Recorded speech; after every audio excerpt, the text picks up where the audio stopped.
hari ini? Ya, hari ini kita datang ke acara di Volago, launching di Volago. ya senang banget sih ya, maksudnya bisa jadi apa ya, bisa dibilang bisa diajak untuk berkolaborasi bersama dengan Volago, jadi senang banget. Boleh dijelaskan Volago ini apa sih?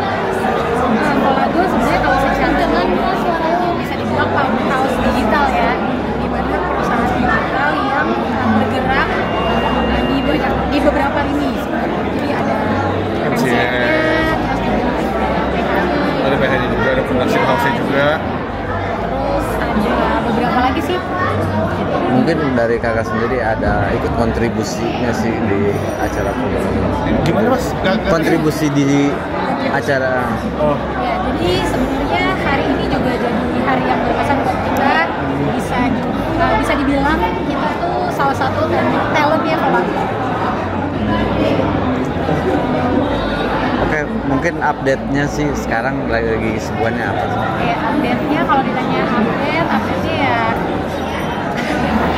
ya kalau sama Volago ya pasti kita juga bagian dari Volago, salah satu artisnya atau salah satu talentnya lah bisa dibilang. Dan kedepannya akan berkarya bersama dengan Volago.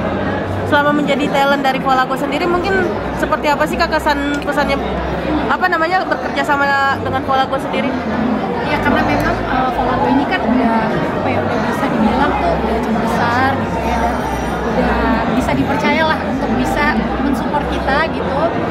Jadi senang banget sih bisa ada tim yang mensupport kita berkarya di dunia digital.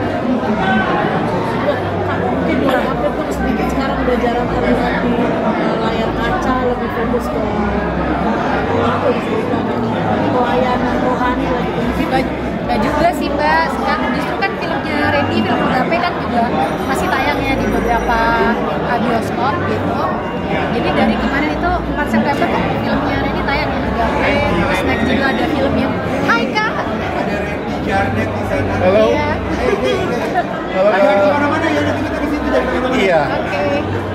Jadi kalau dibilang fokus juga sih ya, tetap fokusnya kerjanya masih di perkembangan bisnis gitu. Tapi maaf Mbak, titik rendah kalian berdua kemarin itu menjadi sebagai kayak balik lagi nggak sih, kayak gue lahir dari Tuhan, balik juga buat Tuhan gitu.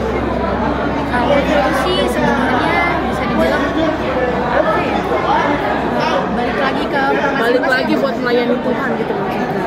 Kita sudah diberikan sebenarnya hidup itu pelayanan sih Mbak. Pelayanan itu gak harus di gereja sebenarnya. Tapi mungkin kita as a person baru menyadarinya itu setelah ya kita memang puji Tuhan atas anugerah Tuhan dikasih kesempatan untuk melayani di gereja.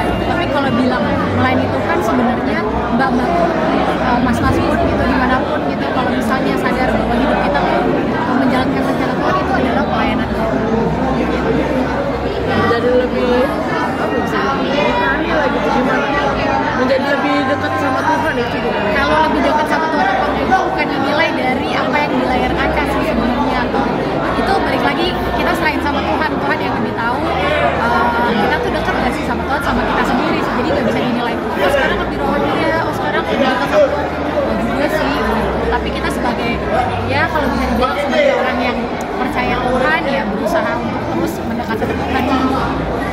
Tapi mungkin untuk menjaga lebih romantis lagi, balik lagi itu sekarang seperti apa sih? Mungkin lebih banyak quality time kan berdua gitu. Quality time sih sebenarnya banyak kok. Maksudnya kita kan sekarang, maksudnya aku kan sama Lady tuh quality time kan gimana kita ngatur waktu aja sih sebenarnya. Karena kita juga sama-sama beraktivitas, kadang pinter-pinter ngaturnya aja. Kalau misalnya kita emang lagi di pekerjaan yang berbeda, kita atur waktu aja, terutama buat anak-anak sih. Tapi lebih memilih nggak sih dalam peran sendiri ke istri atau enggak lebih izin dulu? Kalau untuk peran sih aku milih beberapa yang biasanya kalau untuk peran biasa aku diskusi dulu sama Lady.